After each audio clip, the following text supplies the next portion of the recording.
যখন বিদ্যুৎ চলে যেত তখন একজনের কথা আমার খুব মনে পড়তো, তিনি হলেন মাওলানা হাবিবুল্লাহ মাহমুদ কাসেমি। কেন মনে পড়তো কেউ অনুমান করতে পারো? ঘটনা হলো, একদিন এরকম মাগরিবের পরে কারেন্ট চলে, মাগরিবের পরের সময়টা আমরা পাশাপাশি এই 15টা রুমে থাকতাম। এক এক রুমে সর্বোচ্চ 4 জন আর সর্বনিম্ন 2 জন।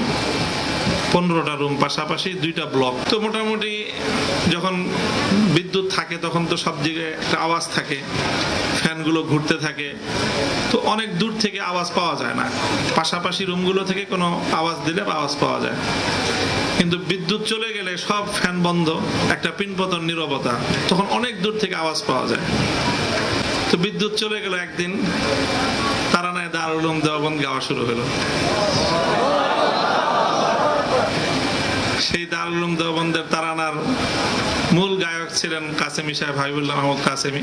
আর আমরা আমাদের ভাঙ্গাচোরা গলা যাই আছে তা নিয়ে ওনার সঙ্গে কোরাস গাইছি, এবং এটা খুব খারাপ শোনা যায়নি।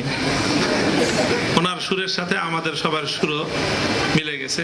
ছাত্র, ওস্তাদ, অনেক ধরনের মানুষই ছিলাম আমরা, আলহামদুলিল্লাহ।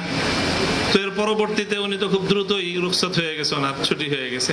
পরবর্তী দীর্ঘ সময় আমরা ছিলাম, বিদ্যুৎ চলে গেলেই শুধু হাবিবুল্লাহ মাহমুদ কাসেমি সাহেবের ওই দিনের স্মৃতি আমাকে আবার সেই ওই সময়ের কথা মনে করিয়ে দিত। এইভাবে সময় কেটেছে আমাদের।